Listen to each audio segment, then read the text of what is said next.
to talk to you. We now move over to North America for our next story, where US President Donald Trump is standing by Robert F. Kennedy Jr. as US Health Secretary despite growing criticism and political risks. Kennedy, who has long been a critic of vaccines, is making sweeping changes to the nation's healthcare system.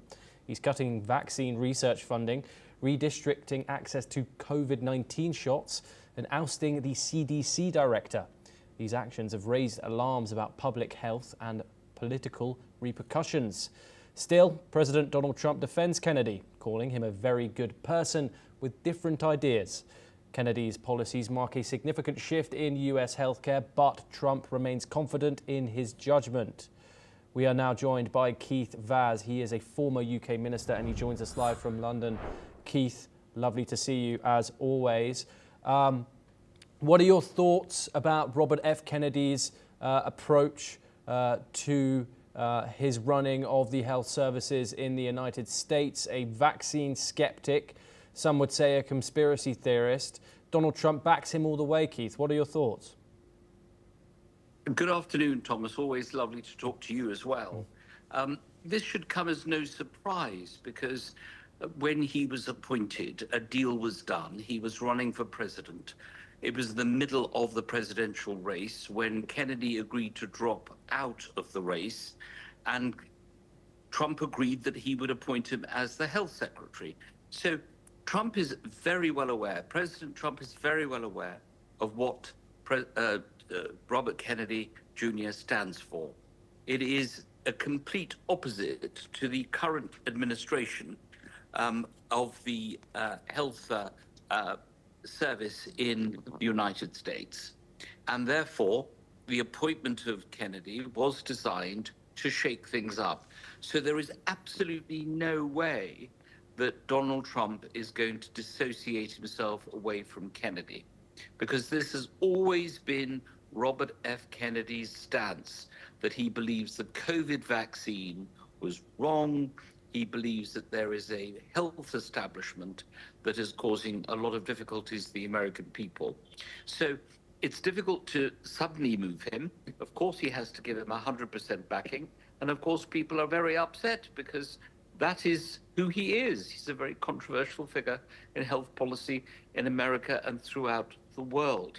So we're going to have to wait to see what happens in the end. After the processes. The most powerful group in America are the doctors themselves. So let's see whether Robert Kennedy is prepared to, if you like, put his knife to any cuts in the cost of the medical health insurance sector and the cost of pharmaceuticals, which are massive. I know as someone who runs a diabetes charity in the UK, that we are very keen to deal with the research and benefit from the research that has been given from the Americans. In particular, there's a diabetes piece of equipment called the Freestyle Libre, which is made in Chicago.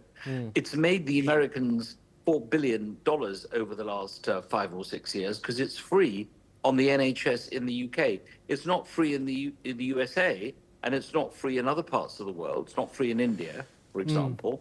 So let's see whether he's prepared to do something about that. But the fact that he's controversial, doing some, very controversial things, Donald Trump must love it. Keith, I apologise for the broad question here, but why has medicine and science become so political, of course, around the world, but especially in the United States? Because it's a money-making exercise.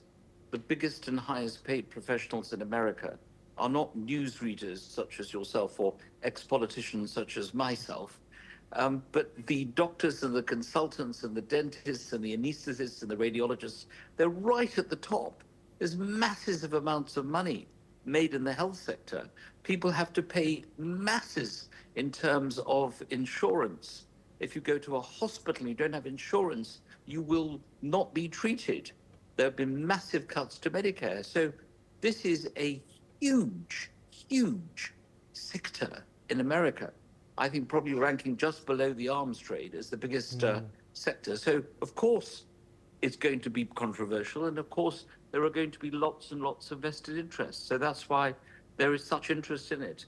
It's not a broad question. It's a very important question. Why is this such a critical portfolio? Because there's so much money at stake. Actually, the one thing that really Trump will go down in history as a great president is if he reduces the cost of medicines to the ordinary American people. It would make a huge difference to them if that could happen. Keith Vaz, always a pleasure to talk to you. Thank you very much for joining us and taking the time. We now move over to Europe for our next story.